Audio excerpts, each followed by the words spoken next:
Bien, la ADH es una hormona cuyos niveles van a ser afectados por la osmolaridad plasmática y también por los cambios en la volemia o en la presión sanguínea que se produzcan. Entonces, en esta primera imagen podemos darnos cuenta que los niveles de ADH van a aumentar a medida que la osmolaridad plasmática aumente. Y en el caso de la volemia y de la presión sanguínea, a medida que caiga la presión sanguínea o caiga la volemia, van a aumentar los niveles de ADH. Eso ya nos está dando una pista de cómo va a ser el control de su secreción. ¿Y por qué nos interesa tanto esto? Esto nos interesa dado que, por un lado, la ADH va a actuar a nivel renal, concretamente a nivel de tubos colectores y en la porción final de los tubos contorneados distales. ¿Y qué es lo que va a hacer ahí? Va a actuar sobre los receptores de tipo B2 y lo que va a ocurrir es que va a aumentar la densidad de acuaporinas en estas células. Al aumentar la densidad de acuaporinas, va a aumentar la reabsorción de agua a nivel renal. Entonces el agua va a pasar desde el lumen del tubo colector hacia la célula, luego al intersticio y finalmente a la sangre contenida en los capilares sanguíneos. Por lo tanto, este aumento en la reabsorción renal de agua se va a traducir en una mayor volemia y eso va a tender a elevar la presión sanguínea. Asimismo, también la ADH va a tener acciones sobre el músculo liso localizado en las paredes de los vasos sanguíneos, por ejemplo de las arteriolas. Ahí va a producir vasoconstricción. Nosotros sabemos que la vasoconstricción implica un aumento de la resistencia periférica total, lo que a su vez también tiende a elevar la presión sanguínea. Es decir, la ADH o el aumento en la secreción de ADH va a tender a elevar la presión sanguínea. ¿Ok? Bueno, ¿cómo se controla su secreción? Bueno, también aquí hay un sistema de control reflejo que tiene que ver, por un lado, con receptores para presión, es decir, vasoreceptores localizados donde ya sabemos, en las carótidas y en la aorta. Esto va a activar a esos vasoreceptores que van a enviar señales por vía aferente hacia el bulbo raquídeo que ya conocimos. Y desde aquí la información o estas señales van a viajar hacia el hipotálamo, que es donde se encuentran los núcleos de las neuronas que van a sintetizar y secretar esta ADH, que es concretamente el núcleo supraóptico. ¿Ok? Ahora bien, los cambios en la osmolaridad de la sangre van a ser detectados por los osmoreceptores que están localizados a nivel hipotalámico. Y esos van a enviar señales directamente a través de estas neuronas a los núcleos supraópticos y al paraventricular. De esa manera, entonces, los aumentos en la osmolaridad o los aumentos en la presión sanguínea van a aumentar la descarga hacia estos centros elaboradores que en este caso están localizados aquí a nivel hipotalámico, ¿no es cierto? Y finalmente van a aumentar la descarga de ADH o también conocida como vasopresina, hormona antidiurética o vasopresina. Entonces en este dibujo vemos, por ejemplo, lo que ocurre con una disminución en la ingesta de agua o también una deshidratación. En ambos casos, en la disminución en la ingesta de agua y en la deshidratación, lo que va a ocurrir es un aumento en la osmolaridad plasmática. Sin embargo, si hay deshidratación, además va a haber baja en la volemia, en el volumen del líquido extracelular y una baja en la presión arterial. Por lo tanto, aparte de activarse los osmoreceptores, eventualmente se podrían activar o disminuir el nivel de activación de los vasoreceptores. ¿Ok? Entonces, lo que va a ocurrir acá es que la activación de estos osmoreceptores va, por un lado, a estimular la ingesta de agua, lo cual al aumentar la ingesta de agua va a tender a reducir la osmolaridad de la sangre. Por otro lado, estos hormorreceptores también van a estimular la secreción de ADH en la hipófisis posterior, lo que aumenta la permeabilidad de agua en las células principales a nivel del tubo colector y en el túbulo contorneado distal.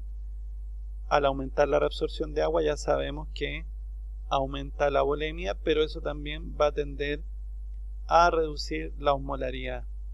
¿Okay? Va a reducir la osmolaridad de la sangre. Y de esa manera entonces se va a detener este sistema de control.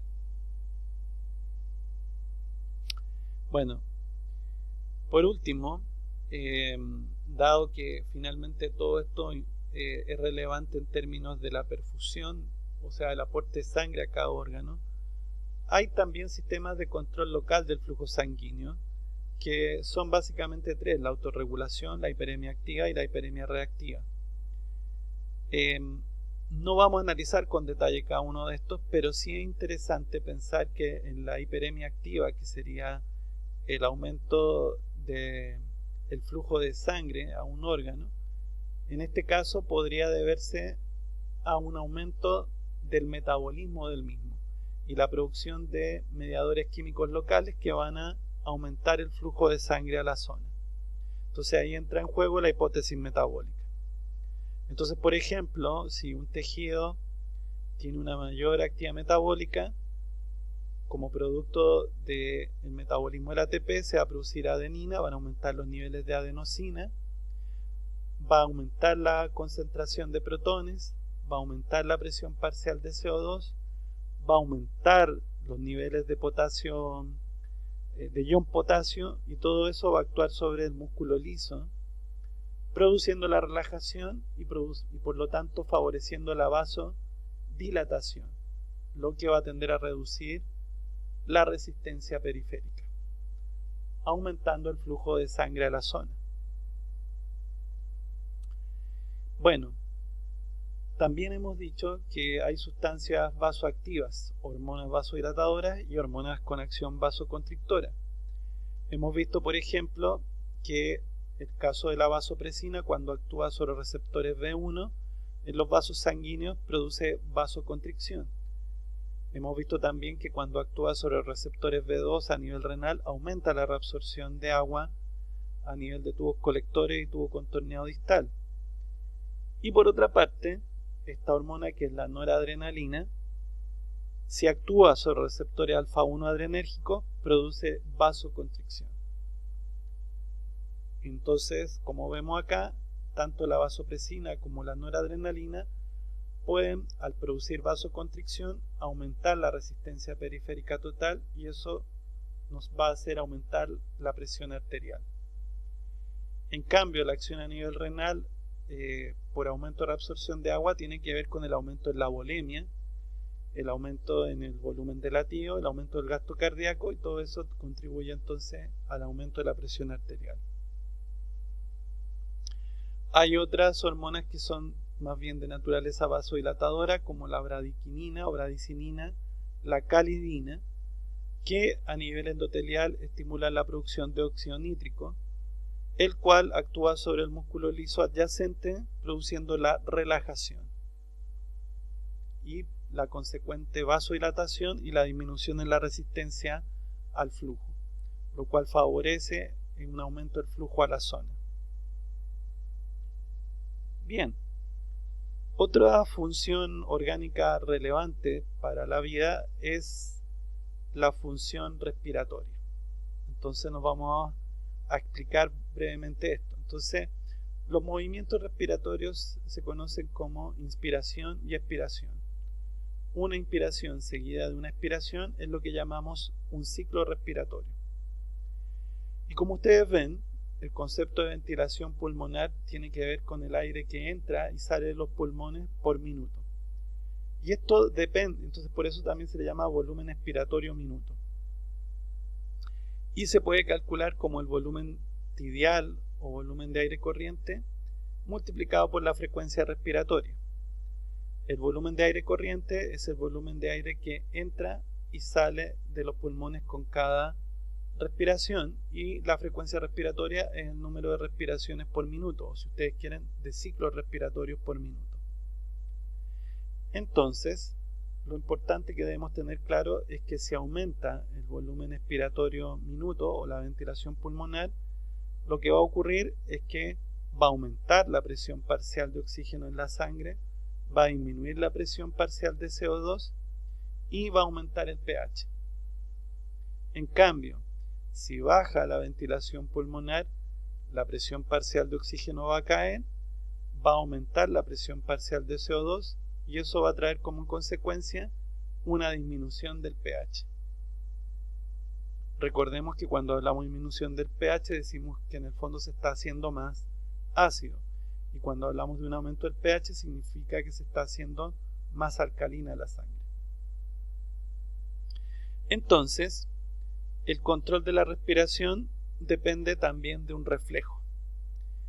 ¿Cómo funciona esto? Bueno, tenemos receptores que van a ser principalmente del tipo mecanorreceptores, que van a estar localizados, como vamos a ver, en las paredes del pulmón, de la caja torácica y también de músculos y articulaciones, que van a enviar señales hacia un centro elaborador que va a estar localizado en el tronco encefálico y concretamente en el bulbo raquídeo médula oblonga. Y también tenemos quimorreceptores, que básicamente lo que van a hacer es detectar cambios en los niveles de CO2, de oxígeno y de pH en la sangre. Y también vamos a encontrar quimorreceptores periféricos, que son los que detectan cambios en la composición de la sangre, y los centrales, que detectan cambios en la composición del líquido cerebroespinal o cefalorraquídeo. Entonces todas estas señales convergen aquí en el centro elaborador, que está en la médula oblonga, y de ahí entonces van a salir señales que van a viajar a la médula espinal y finalmente van a llegar a los músculos respiratorios. Los principales músculos respiratorios van a ser el diafragma y los intercostales externos, ya que ellos al contraerse producen la inspiración en reposo y luego al relajarse producen la expiración. Cuando hablamos de una respiración forzada, pueden participar músculos respiratorios accesorios, que generalmente en este caso están representados por músculos expiratorios, por ejemplo los intercostales internos o los músculos de la pared abdominal. Estos van a ser músculos expiratorios que van a participar en la respiración forzada. Todo eso va a cambiar la ventilación pulmonar, aumentándola o disminuyéndola. Eso va a aumentar o disminuir el intercambio gaseoso y va a modificar los niveles de CO2, de oxígeno y de pH en la sangre. Y de esa manera se va a controlar entonces de manera automática la respiración. Sin embargo, como ustedes pueden ver acá, también pueden producirse señales en la corteza cerebral que van a viajar hacia el centro respiratorio en la médula oblonga. Eso es lo que nos permite hasta cierto punto controlar de manera voluntaria algunos aspectos de la respiración, como la profundidad y la frecuencia, pero hasta un cierto punto, luego del cual va a predominar el control automático mediado por estos mecanorreceptores y quimorreceptores. Entonces, en esta imagen que tenemos acá, vemos parte del tronco encefálico. Aquí está la protuberancia o puente, y acá abajo vemos el bulbo raquídeo o médula oblonga. En el bulbo raquídeo están los dos principales centros respiratorios, que sería el grupo respiratorio ventral y el grupo respiratorio dorsal. Y en el puente o protuberancia hay otros dos centros respiratorios accesorios, que serían el neumotáxico y el amnéusico, que a su vez van a operar controlando al grupo respiratorio dorsal. Fíjense además que el grupo respiratorio desde el grupo respiratorio dorsal salen vías eferentes que viajan a controlar músculos respiratorios.